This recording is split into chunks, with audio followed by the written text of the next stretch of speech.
All right, back for another beer review, and today I'll be reviewing yet another beer from the Tree House Brewing Company, and they're out of Charlton, Massachusetts, and this is their beginner's mind. So they're calling this one a Tree House Double IPA that comes in at 8.2% alcohol by volume. No IBUs listed in time of review. This can is approximately 6 weeks old. So I love this color scheme, the whole gold thing going on here. It's fantastic. Here's the problem though. They have gold on gold basically, right? Like, or gold on whatever you call this, like a mustard kind of yellow. I don't know how it's going to come off on camera. It's kind of like a mustard yellow in person. So I want to read the first paragraph here that they have of the whole spiel, but it's very tough to read because of the coloring. But we'll try based on what I can figure out here. It says, Beginner's Mind is a Tree House Double IPA brewed with a careful selection of American and Australian hops. And that's all I want to read. I believe the second paragraph probably is tasting notes based on their other cans. I haven't read it because, again, the font is just, again, stupid. It's hard to read. But anyway, so American and Australian hops, probably Galaxy, maybe something like that. I don't know. You know, maybe Citra. Who knows? All I know is I really like the label on this one, albeit the background should be a different color, but whatever. This is a Tree House beer. Got the hashtag proper glass, so we're giving a pour. Let's see what we got going on. Yeah, so I don't know what I can say about the looks of the Tree House beers anymore because they're so damn similar that it's just like there's not much more I can say about it. So we're just gonna run through it like in about 10 seconds. Really deep, like guava juice type of color, murky, turbid, about a 2-finger of an off-white, creamy colored head, done and done. It looks like a Tree House Double IPA. Not much more to say about it. Let's get a nose.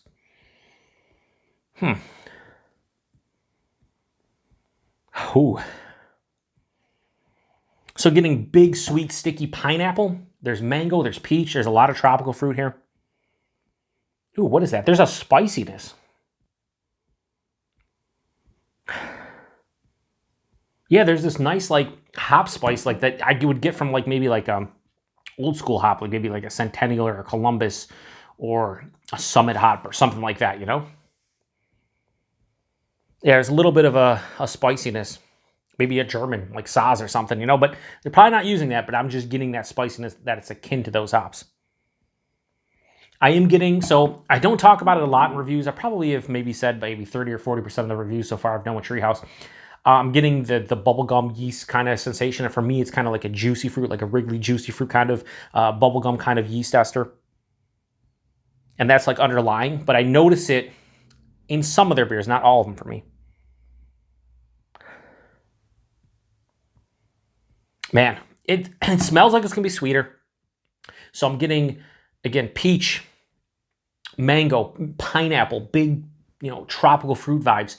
Getting some of that bubblegum, like juicy fruit type of like underlying yeast sensation. Then I'm getting a spiciness, which I think has come from the hops. Maybe it's the malts. I'm also getting a slight, like almost like bready kind of malt sensation.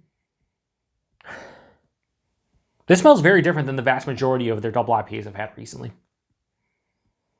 But in a good way. Anyway, I want to get into it, so cheers everybody. Now this looks a little bit darker than I say. It looks like all the rest. This kind of looks like it has like a lot of people say turkey gravy, and I've used it a couple times.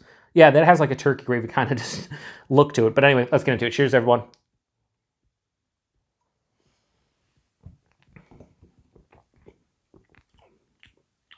Ooh, that's way different than the vast. So that spiciness carried over.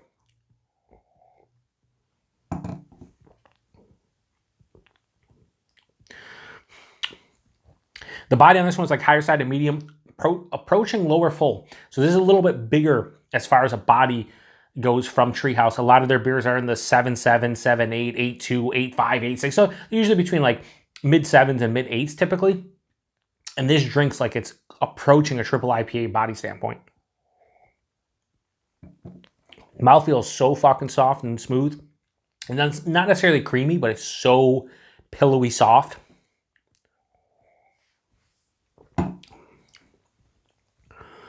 The taste is carried over, but not to a T. Some of the things are kind of like switched off. First thing I notice is that Wrigley juicy fruit yeast ester, like that bubblegum yeast ester, is kind of the predominant note on my palate. It's omnipresent. It's everywhere on my tongue right now. And it's kind of weird because that's not something I've gotten from Tree House. But right after that, a lot of mango, peach, apricot. The pineapple isn't as pronounced as it was in the nose. It is there, but it's not like more of that sticky, over-ripened kind of fruit cup pineapple. It's more of like an under-ripened pineapple, and it is like the third or fourth character I'm getting as far as fruits are concerned. Midway through the palate, I'm hit with this nice spicy hop character, and it's not like it's generic in its character. I can't be like, oh, that's cinnamon or something. You know, it's not. I would say the best way to describe it is like a peppery mango skin. Shout out to a good friend of mine, a fellow beer tuber, DJ over at DJ's Brew Tube. He uses peppery mango skin quite a bit for like tasting descriptors. A lot of times for IPAs, I use it like once in a great while. And I would say here, that's where that spiciness is reminding me of a peppery mango skin. It finishes mildly bitter with a nice, I wouldn't say full-on dryness. It's semi-dry, but more approaching full-on dry. It's sweet, like 2/3, maybe 3/4 of the way through the palate, but on the back end, it dries out quite a bit. And it mixes with that peppery yeast kind of / hop kind of character to kind of balance this one out. It doesn't finish that sweet. Like on the back of my palate right now, it's quite dry. I want to go back in for another sip, so I will. Yeah, one of the more drier beers I've had from Tree House recently. It's really good. This is a different beer for me. The thing is you know, a lot of people will say this, like if you drink enough other half, like you can understand where they're coming from, and a lot of their beers are very similar with minute differences. I feel like that's the same for Tree House, where a lot of their beers are quite similar, but there's nuances within each beer that kind of separate it from one another. And I feel this is another one where, yeah, you're getting that tropical fruit vibe. You know, it has a balance on the back end, whether that's, you know, dryness or bitterness or whatever. The mouthfeel and body are great, but that peppery, like mango skin or like spiciness from the hop character, maybe the yeast, is kind of changing up for me. And for me personally, that omnipresent type of juicy fruit bubblegum character, which a lot of people get, I don't typically. This is probably the biggest. This is the most intense bubblegum kind of yeast character that I've gotten in a Tree House beer, probably ever. So yeah, before we go and get a rating on it and do price and availability, let me read the tasting notes, because I haven't. Because again, let's see what it fucking says here. Oh my God, I can't even see it. It says, can I do it? Yeah, like that. Carving out a distinctive place in our lineup, it pours an opaque orange color in the glass, yeah, and tastes of ripe tropical fruit salad. So again, they say ripe tropical fruit salad. What did I say? Mango, peach, pineapple. Yeah, I mean, that's a tropical fruit salad. Like, it's pretty much whatever you want it to be. So they're not wrong there. Clementine juice and mango ice cream. Mango ice cream, that's an interesting one. So definitely get the mango. Clementine juice, this is not huge on citrus. There's a lot of Tree House beers that are huge on citrus. This one is not. Say anything else. Holy fuck. Beginner's mind is a mindset we subscribe to that requires humility by engaging familiar problems with openness, eagerness, and lack of preconceptions as we were complete beginners. This mindset has enabled us to constantly improve and retain a childhood sense of awe and wonder with our work. It is critical to who we are and who we wish to become. Enjoy. I do enjoy this one quite a bit, actually. For me, it's not mind-blowing, but it's definitely a way different Tree House beer than I'm accustomed to in a lot of ways.